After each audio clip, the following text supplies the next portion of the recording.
It's a place that doesn't appear on most maps, hidden in plain sight. When you drive through, you get the sense that it's been abandoned by time itself. There are no shops, no restaurants, just a gas station, a dilapidated bar, a post office, and a few dirt roads. The town carries a weight, an oppressive energy that makes your skin crawl. You feel it in the air, thick and heavy, like the atmosphere is pressing down on you, warning you to leave. It's the kind of place that puts a person on edge without explanation. A feeling so strong that it doesn't even need to be seen to be felt. I was 13 when we moved there. My older sister, 16, and my younger sister, 12, adapted faster than I did, quickly making friends and adjusting to life in this desolate town. I, however, found solace in isolation, retreating to my room after school, trying to escape the clutches of a family falling apart. My mom was working long hours, using the excuse that we needed the money, but I couldn't help but wonder if it wasn't just to keep her mind off the wreckage of her divorce. The house we moved into was small, a 3-bedroom, 1-bath with a dining room and a living room. The backyard was fenced in with an old, sagging tree hanging over the yard, a reminder of time's decay. It was the dead of winter and I was 13, grappling with my first deep depressive episode. I spent my days on YouTube, scrolling through video after video, letting myself fall into a rabbit hole of distraction. I was adjusting to life in the house, but I had never gotten used to the feeling that something wasn't quite right. It wasn't that I feared the house, but there was an energy to it, something unseen that seemed to quietly watch us from the shadows. And then I saw him. It happened one afternoon while I was lost in my usual routine, my laptop's screen dimming as I stared at it mindlessly. I looked down at the laptop to jiggle the mouse and bring it back to life, but as I did, I noticed a small figure standing behind me. In the doorway of my mom's bedroom stood a short apparition with spiked hair. My skin prickled and a chill ran down my spine. I didn't turn around, but I knew instinctively that it was a little boy. He didn't seem menacing, just curious, but I felt the unease rising in my chest. He would come back.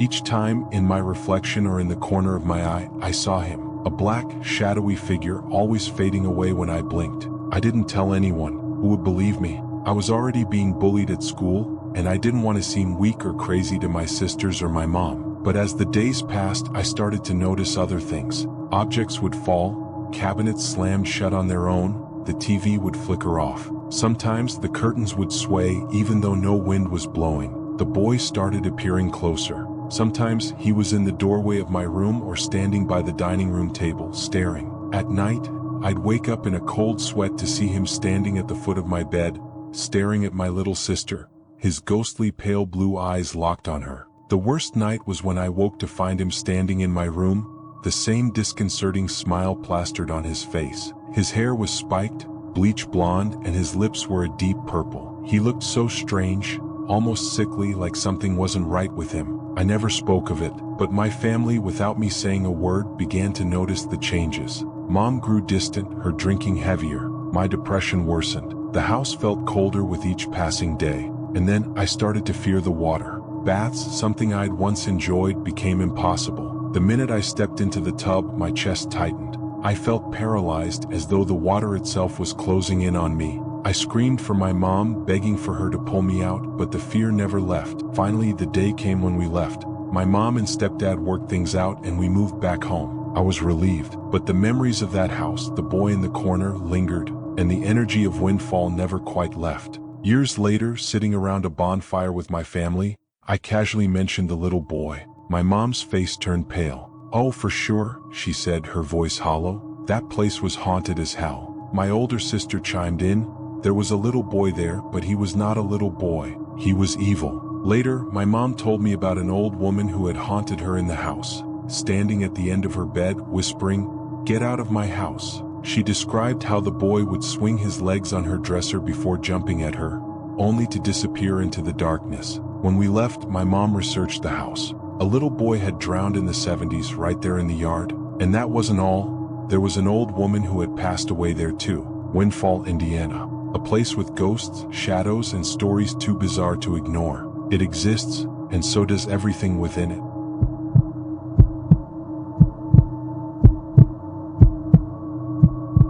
I live deep in the Missouri woods. My family's trailer sits a few miles from the nearest town, and the woods have always felt like my second home. Since I was just 6 months old, I've roamed these trails, learning every twist and turn, every clearing, every stone. But there are stories, the kind told by the old tribesmen who still wander the hills, of something that lives in the woods, a spirit that walks among the trees. For years, I dismissed them as just stories, fables meant to keep children from wandering too far at night. But one night, around 2010, everything changed. I was walking my usual trail, the air thick with the earthy smell of wet leaves, when I suddenly felt off. It was like I was standing outside myself, watching my own movements from a distance. That's when I heard it, the snap of a branch.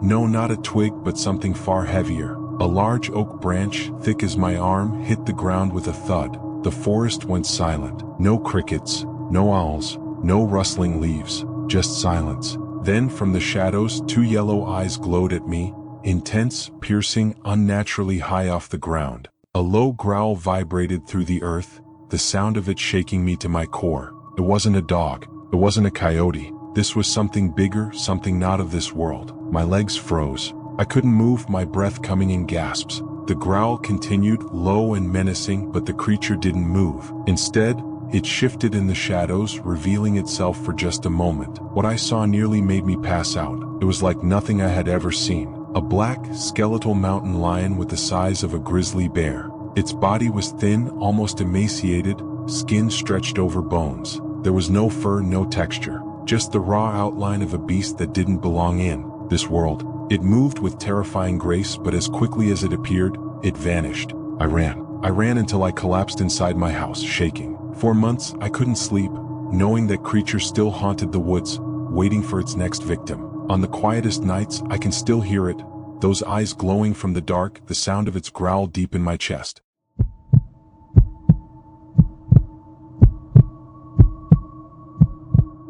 Friend and I, both newcomers to Tennessee, were eager to explore the secluded parts of the lake near our cabin. We were no strangers to the water, but there was something about this section of the lake, no man's land we called it, that felt different. We entered the cove with our boat, the water narrowing as the path split into three forks. I asked my friend which way we should go, and he quickly pointed to the middle path. The lake transformed before our eyes, becoming narrow and claustrophobic. That's when it happened. We heard a noise from the shore, like a vocalization of some kind, deep and guttural, unlike any animal we'd ever heard. I shrugged it off, but my friend was more cautious. That's when we saw the bird, perched above us, watching us. We continued, uneasy, until the air itself seemed to freeze. Then we heard it, the pounding of heavy footsteps coming from the woods. My brain screamed deer, but it was far too fast. And then, out of the darkness, it appeared, a massive black shape, a canine too large to be real. It was like something out of a nightmare. It moved with eerie speed, zigzagging through the trees, its form blurry, undefined. Its body was shapeless, but the outline of its ears and face was unmistakable. It was a wolf or something close to it, but this creature, was not from this world. With a sudden movement,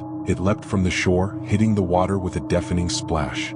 We held our breath, waiting for it to resurface, but nothing. No sign, no ripples, just silence. We waited, frozen in place, but the creature never surfaced. It had vanished. How does something that large just disappear? We sat there in stunned silence, unsure if we were losing our minds. To this day, we can't explain what we saw. But I know one thing for sure. I think we saw a demon.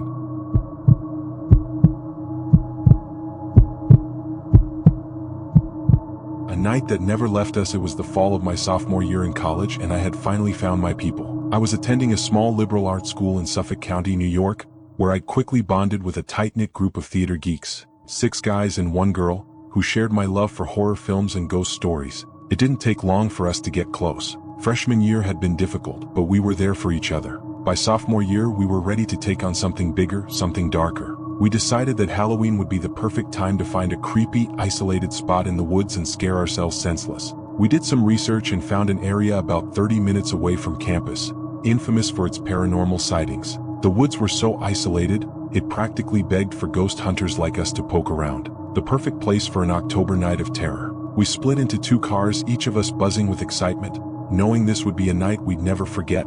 Or maybe we hoped, one we could forget. As we drove out of the city, the bustling strip malls and neon lights faded behind us, leaving nothing but darkness. The winding road stretched endlessly through dense woods, with only a handful of streetlights barely cutting through the thick blackness. The trees on either side closed in on us like towering sentinels. Without a GPS or a sense of direction, we might as well have been in another world. It was the kind of place where, if you weren't careful, you could easily lose yourself. We drove for what felt like forever, no destination, just the thrill of getting lost. And then, as if guided by fate, we came across a massive log blocking the road. We had reached a dead end. Beyond the log, nothing but more trees. We got out, stretched our legs, and saw two narrow trails leading deeper into the woods. The kind of trails that looked like they hadn't been touched by human feet in years. This was it, the beginning of our haunted adventure. After flipping a coin, we chose the right trail and plunged into the dark. It was so narrow that we had to walk single file, ducking under branches and avoiding thorns that reached out like fingers.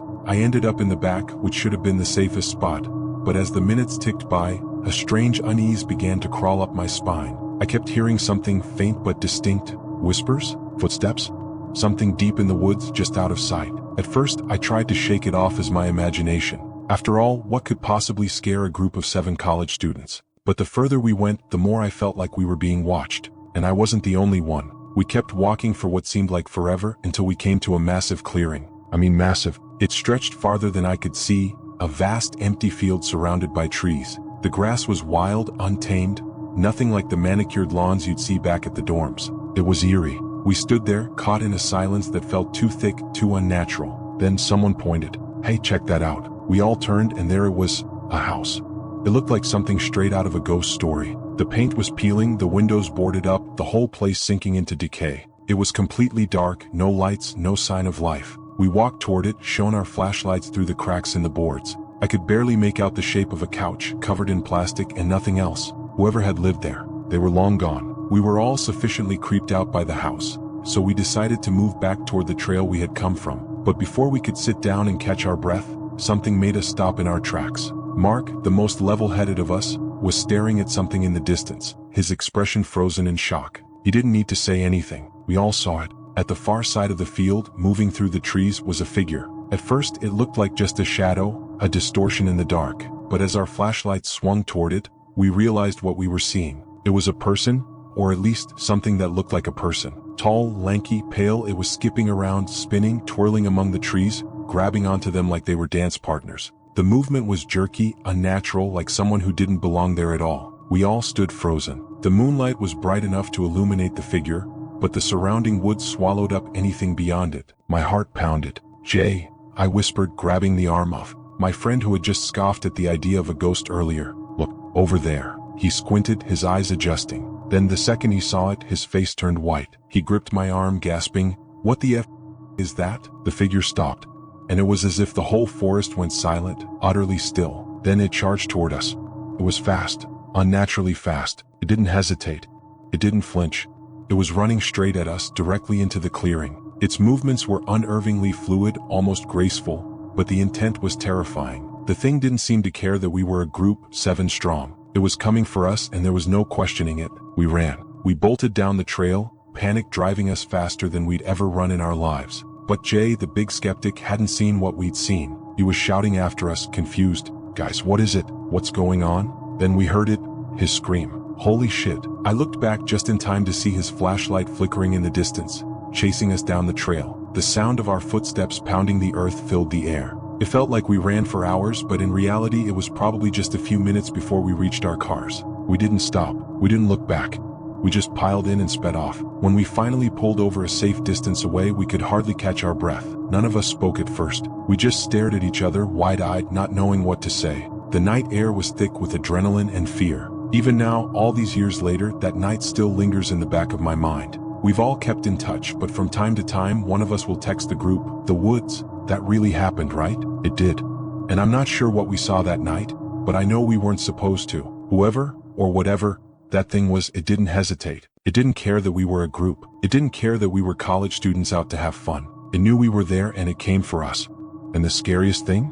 It didn't run from us when we saw it. It didn't even flinch. I don't know who or what it was, but I do know one thing. I'll never go back to those woods again. And don't forget to subscribe to the channel for more eerie tales like this. You never know what you'll find in the woods, or what might find you.